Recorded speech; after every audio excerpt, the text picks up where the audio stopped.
Hey, sweetness.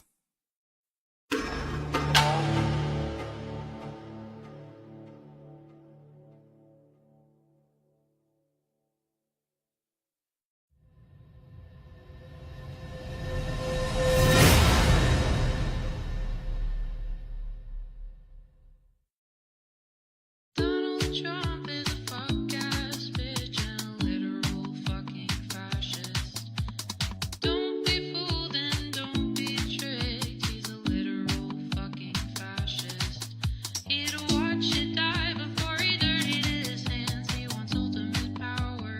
That's the plan. And don't forget he's a literal fucking fascist and also a rapist. Sing it with me now. Donald Trump is a fuck-ass bitch and a literal fucking fascist. Don't be fooled and don't be tricked. He's a literal fucking fascist. He'd watch you die before he dirtied his hands. He wants ultimate power.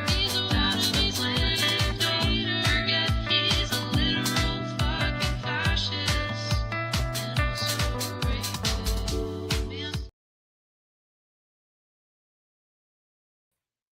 Hey. A lot is going on.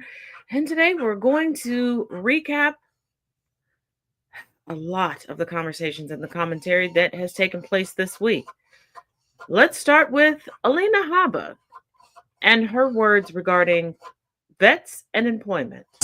Starting to think about maybe some of those veterans who worked for the federal government and maybe what the administration can do to at least help salvage their lives? Well, as you know, we care about veterans tremendously. I mean, that's something the president has always cared about. Anybody in blue, anybody that serves this country. But at the same time, we have taxpayer dollars. We have a fiscal responsibility to use taxpayer dollars to pay people that actually work. That doesn't mean that we forget our veterans by any means. We are going to care for them in the right way, but perhaps they're not fit to have a job at this moment or not willing to come to work. And we can't, I wouldn't take money from you and pay somebody and say, sorry, they're not going to come to work. It's just not acceptable.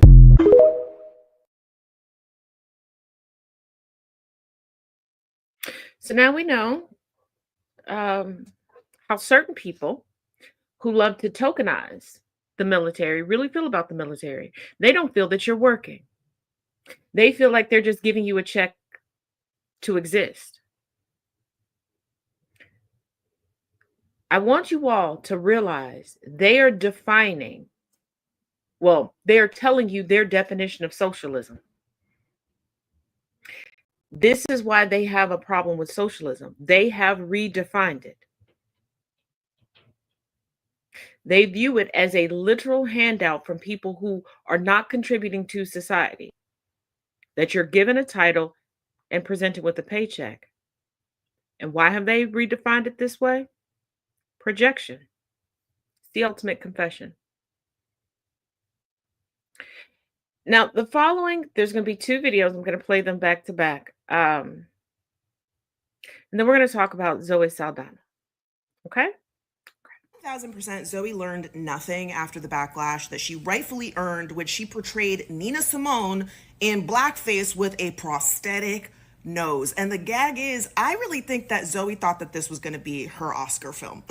Because when you watch that trailer, she's doing the absolute most, and it feels like a parody. And similarly to how she's gotten really defensive with the backlash against Amelia Perez, she doubled and tripled down when this happened way back in 2012, even after Nina Simone's own daughter came forward and said that this portrayal was disrespectful. Nina Simone was a proudly pro-black, dark-skinned woman with Afrocentric features who faced colorism and featureism throughout her entire career. So to cast a brown-skinned woman who is so light complected that you have to darken her skin and add a prosthetic nose to her shows that you don't actually understand Nina Simone's music, her livelihood, her experience as a dark-skinned black woman, and it is highly disrespectful. It wasn't until 2020, when the George Floyd protests were happening, 8 years after Zoe made this film, that she was like, you know what, you guys were right. Yeah, I see it now, I get it. And I saw a lot of people in my comments saying, well, she's just an actress. She didn't write the movie. What about the director? And I had smoke for him as well. But Zoe is also responsible. She is a grown ass adult. She is 46 years old. No one is forcing her to make these movies. And she's also at a stage in her career where she's not auditioning like the rest of us losers. Okay. She's being offered parts. She's at an offer only stage. She is a huge box office draw. And for that reason, she has a responsibility to do a little bit of research. Like, truly, like, that's the least that you could do before saying yes to a part. And look, at the end of the day, she won the Oscar for Amelia Perez. So you won, mama. There's really no reason to be defensive. And again, not be prepared for the inevitable questions about why you chose to make this film in a way that is disrespectful to the people that you are attempting to portray. Write a passage for every group of people on this planet to be offended by the roles that Zoe Saldana picks, okay? She went from offending black people with that Nina Simone movie that nobody actually saw to her offending Mexican people with Amelia Perez. Now, the difference is before that Nina Simone movie even came out, people saw her walking down the street in blackface and they were like, no, this movie isn't going anywhere. And to this day, has anybody seen the Nina Simone movie?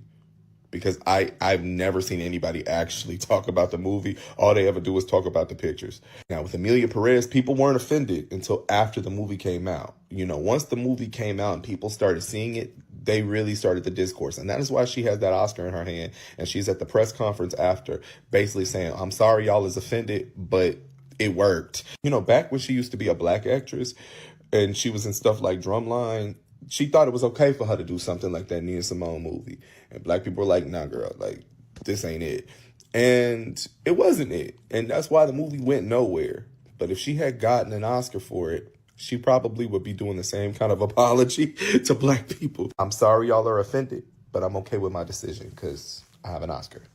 So it clearly worked. Like, sorry. I think with Zoe Saldana, there's this element of not really fitting anywhere in Hollywood and wanting to have better opportunities because she's not going to win no Oscar from playing all these blue people. Just trying to get in where she fits in, and hopefully now with this Oscar, she will allow that to help her usher in and produce projects that actually help her feel seen and represented. Because she can't keep offending people. Like, that's not sustainable for years. Zoe Saldana told us she's not a black woman. Blackness is not something she identifies with. Now, wanting to be known for your craft that you have honed is one thing. But compartmentalizing / individualizing yourself out of humanity is the greatest representation of engulfing yourself in white supremacy, whether intentionally or accidentally, that we have right now. Zoe Saldana does everything to remove herself from the marginalization that she resides in and attaching herself to her proximity to power.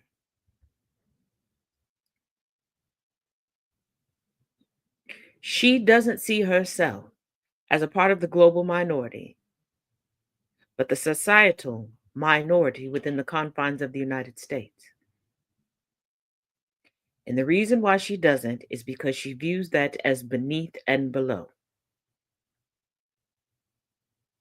But if they put her in the history books as a Black Oscar winner, she won't contest because it gives her individual accolades. And individualism is a key component to white supremacy.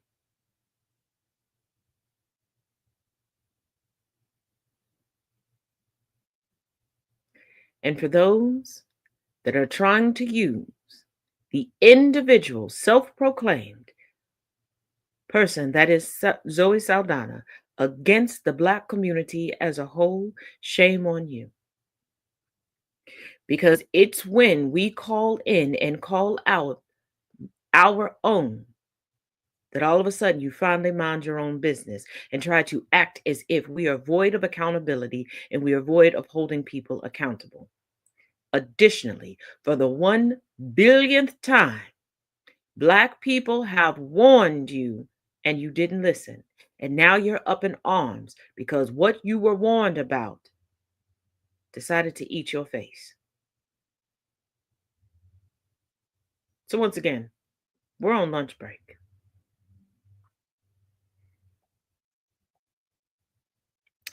Now from that,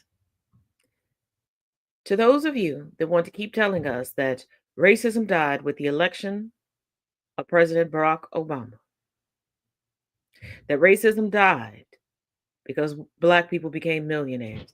Black people were millionaires long before we had the amount of rights that we have now. Does not dissipate racism. I want you to take a look at this racist rant during a DUI stop. Dump immigrants here and you can get everything you want. You little douchebag. A routine DUI stop takes a shocking turn in Palm Beach, Florida. 46-year-old Christina LeBoy was pulled over for speeding. Officers suspect alcohol but decide to let her go. How much have you had to drink tonight? I did have a glass of wine, I'm not gonna lie. A glass of wine? I did, yes. And how long ago was that? An hour ago? Instead of gratitude, she explodes. I'm so sick of this shit. Funny now, you want to keep your mouth shut. America, you're the minority as a white motherfucker in America. Dump immigrants here and you can get everything you want. This too, like she's lucky she's in her uniform because I'll smack the out of her. Her insults turn vile, launching a racially charged tirade at a black officer, calling him George Floyd. A female cop calls her out. LeBoy only gets worse. Dumb. Want to talk to me, you little. You little douchebag. All right, and that's there. Screaming, cursing, kicking. She's cuffed, but then flips, begging, apologizing, even accusing an officer of harassment. Because you want to beat up a white girl. You want to beat up a white girl. Face away so I can loosen it. Yeah, loosen it. Back up. No, loosen it now. I tried to loosen it for her, but she kept pulling away. Oh, she can get 1 count of battery, 1 count of resist, and 1 count of corruption by threat. At the station, the hate continues. Why didn't you tell me now what I'm arrested for? Why didn't you tell me that? I'll tell you if you knock off the garbage. You're the garbage, mother. This is what I'm talking about. You're the garbage. Surrounded by officers, she shouts about being the only white person. Oh, it's funny I'm the only white person. Wow. Man, it ain't got nothing to do with your color of your skin. It's everything. The internet has seen the footage, and they are not on her side.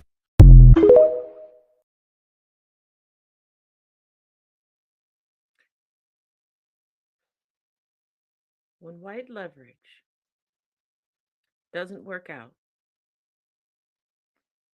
and the faux community, and faux immunity that you believe is attached to your leverage/privilege doesn't work out, this is what happens. See, she started with her racist rants because she saw a white face and thought that they would be aligned with her. She saw non-white faces and thought that they would be intimidated by her and bow down. She was offered grace when she should not have been, but it wasn't enough grace. It wasn't enough. It's never enough. But what do you expect from the originators of if you give them an inch, they will take a mile?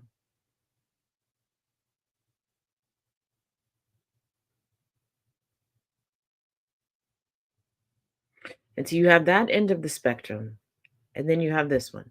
This one is a bit long. It's a little over 4 minutes. Tell you ahead of time, be prepared to grab your jaw before it hits the floor. Did you hear about the group of white people who are searching for descendants of their ancestors' slaves so they can be friends with them? There is a group called Coming to the Table, and it was created by a man called Will Hairston, whose family used to own 9 plantations from Virginia to Mississippi. When Will was 18 years old, he learned that there was a group of black families nearing 800 who had the same last name as he did. It turned out that those black families were descendants of his family's plantations. In 1980, Will's father was invited to be the guest speaker at the Black Hairston's family reunion, and Will decided to tag along. Will says he was shocked to find that the black families were so open and welcoming that it changed his life forever. Captivated by this experience, Will went on to meet a woman named Susan Hutchinson,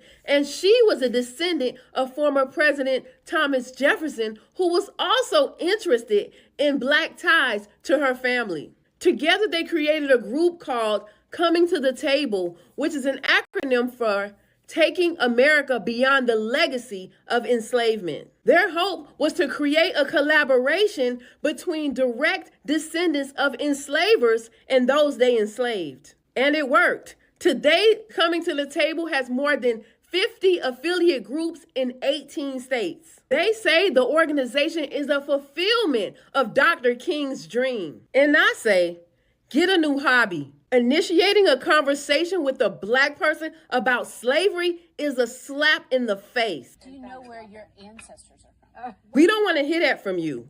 Why? I've been asked this question before, so let me break it down. Imagine your dear old mother at the age of 13 being violated, assaulted, abused, and having her entire family taken away from her. Imagine that it took your mother decades to come to terms with who she is, to create a life for herself that she's proud of, and to finally heal. Now imagine someone who looks just like the person that brought so much violence and disruption into your mother's life comes up to her and tells her they want to talk about her past. Not only do they want to talk about it, they want to relive the graphic details for their enjoyment, and your mother doesn't want to do it. Why would she? She's over it. Every time you bring up slavery to a black person, you're saying, let me remind you of who you are. But guess what? We've come a long way, baby, and we're none of that anymore. We don't need a white person to lead us into racial healing because our existence and progress is already evidence of that. We don't need to bond with you over shared trauma, and we don't believe your tears. As the author of 2 Black history books, when white people come to talk to me about Black history, there are 2 subjects that they broach. One is the black people in their lives who impacted them in a positive way, and the other is to recount the most disgusting, vile, and atrocious acts of violence against black people that they can think of. It seems as though they become emotionally aroused by the thought of violence against black people, and they want to share it with me. They're not doing it because they care. They're doing it because they're bored and they need something to make them feel. When you learn about your family's role in the degradation of black people in this country and you think you want to talk to a black person about it, just be quiet. If you're feeling some type of guilt, if you want to make it right, the best thing to do would be to create opportunities to lift black people up to become equal to where you are. If you can't do that, then stand up for black people in rooms where we are not present. Reaching out to us to lead a conversation about slavery is an insult to those of us who are making it. And those who aren't making it are only going to try to get you for some money. If you really care, let us lead our conversation about our Black history. We don't need you to do it. I'm T. Erica with the T. Follow for more.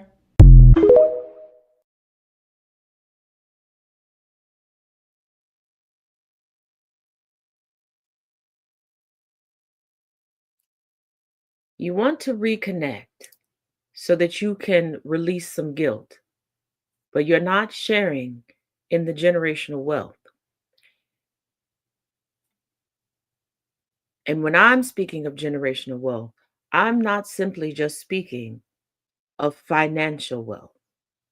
There's wealth of knowledge, wealth of opportunity, wealth of networking.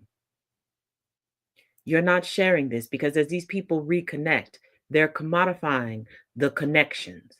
They're writing books, they're doing interviews, they're taking center stage, they're deciding the narrative to put out to tell. And if you think that it's not revisioned and redacted, you're foolish. They're not incorporating their family members into family reunions, into galas, into boardrooms, into Sunday dinners, into holidays. They're not learning anyone's birthdays or their lived experiences.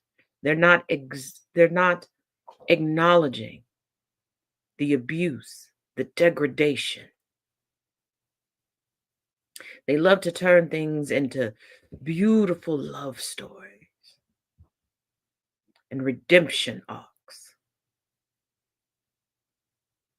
to alleviate their guilt for continuing to perpetuate the systems that they know they benefit from. Because even with these reconnections, there's no dismantling of systems. There's no drive for equity, because with all of these offshoots, why aren't there lobbyists for equity? And to continue to bastardize the words of Dr. Reverend King is ridiculous, because his dream was not for the populace. His dream was for his children. Comprehension is key.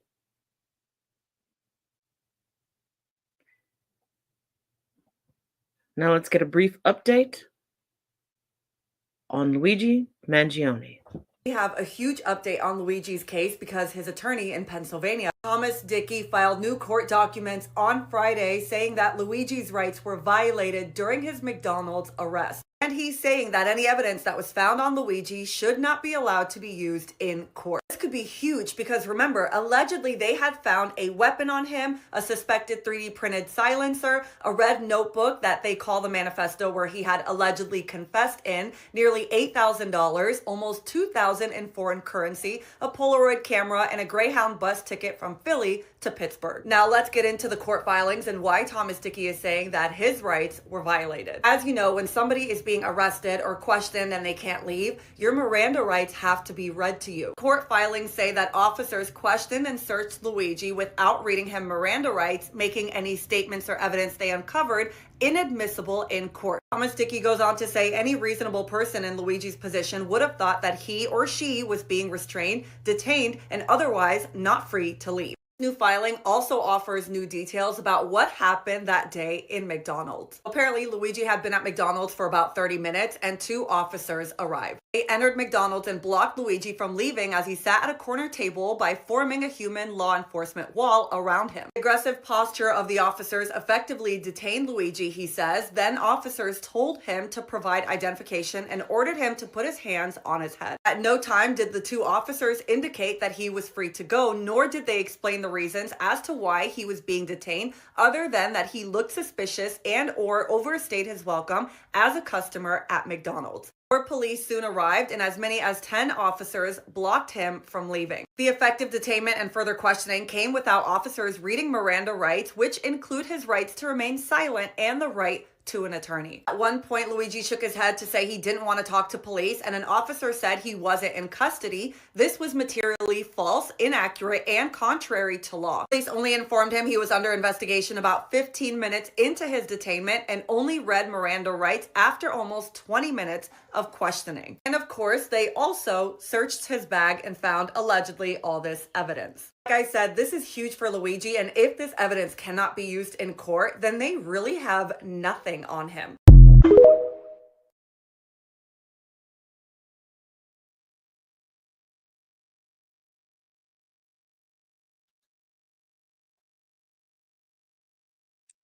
This is why things go awry when you're overzealous and you believe that everyone is willing to be corrupt along with you. Now, to the interview heard round the nation, dripping in macro aggressions. You give so much confidence to women everywhere. What do you do when you're not feeling confident? I start my day with you. We and do. only Wait. you. Oh my God! Wait, I'm gonna cry. No, don't cry. No, We're I'm live. crying. No, your laugh stream. No, I know. No, your music has literally Changed made our me life. when I want to fight someone, I Are you listen to your legit music. tearing up? Because you want to throw that fighting shit out the window and you want to get cute and be a bad bitch. When people are talking shit, I go turn on Megan. Body yada yada. I look beautiful. I look so great. Wait, no, you look so good. But I know, because I watched your documentary, you've been through so many dark things. Yeah. How do you get yourself up and inspire people? I've never seen her this passionate. I just look in the mirror and I'm like, damn, you that girl. Yeah. Right? Yeah, you are that girl. So go outside and act like you that girl. No, we love being and then outside that's how I and tackle acting my like day. that. I'm crying. Meg would be the one that made me cry.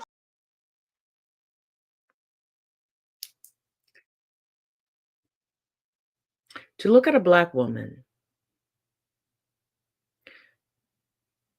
and fall right into the racial trope of aggression, anger, violence, in itself is vile. But there are a lot of people trying to give grace to the other woman in the interview, but she immediately wanted to protect, shield, and infantilize her coworker for the night.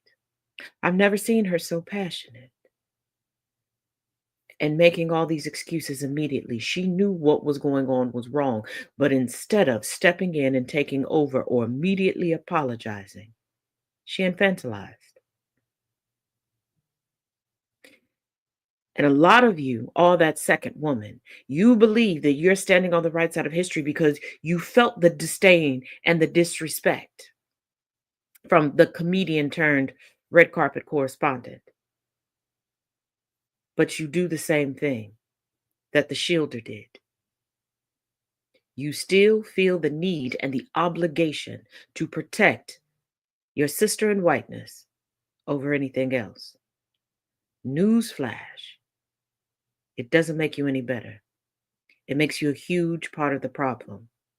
Because no matter how many times people call her out or call her in, your protection not only protected her in that moment, but it protects her from accountability and the ability to learn.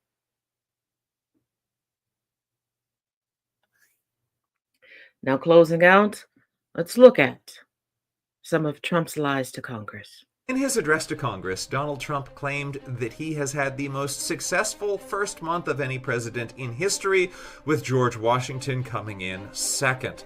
And how he measures this success is that he claimed to have solved a wide variety of problems that did not actually exist in the first place. For instance, he patted himself on the back, claiming that he had terminated the Green New Scam, presumably meaning the Green New Deal, which he did not terminate because it had never been adopted in the first place. He said that one of the most important things he'd done was to end the, quote, insane electric vehicle mandate of Joe Biden.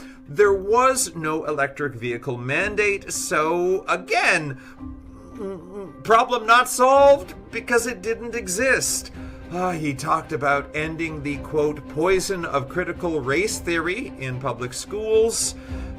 Critical race theory is a boogeyman of the right, but in reality, it is a college-level academic concept that basically boils down to the undeniable truth that our laws and institutions have racial implications. It is not taught in K through 12, and it's not dangerous. It's not a problem that he solved. But then he got mad at Democrats for not applauding all of the victories that he had just made up. Then he pointed towards new fictional dangers and new fictional problems to try to take on, just basically making up things to be mad about. He tragically devoted a lot of attention to being mad at trans people and trying to get Americans to be mad at trans people. He seems to have invented some bicycle race where a trans person supposedly set a new world record by coming in 5 hours ahead of anyone else. Spoiler alert, if a new world record had been set by anyone of 5 hours faster than ever before, it would be something that you could Google and find and maybe would have heard of. As far as I can tell, this was an entirely fictional race, a bicycle that just went around only in Donald Trump's head. He also made up or repeated a lot of false or made up programs that Elon Musk claimed to have found during his efforts to purge expenses and purge people from the government. Most of those have been debunked before. The ones that seemed new, if it sounds too crazy to be true, it's probably because it's not true. He repeated the debunked lie that there are millions of people fraudulently receiving Social Security over the age of 100. That has been debunked in numerous places. Go look up one of them.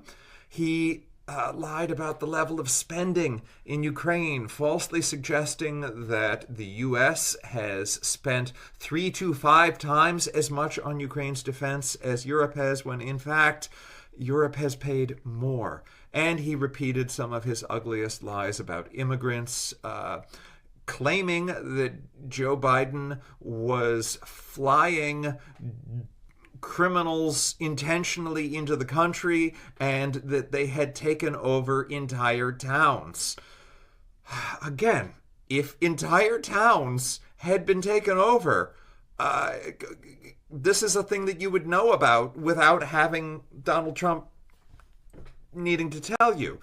This is just on par with his ugly lie about Haitians supposedly eating dogs in Springfield, Ohio, which, again, wasn't true. So, if it weren't for the real-world implications, it would honestly be comical that Trump made up so many false dangers to be angry about. But the fact of the matter is that his government is working as if these false dangers are real.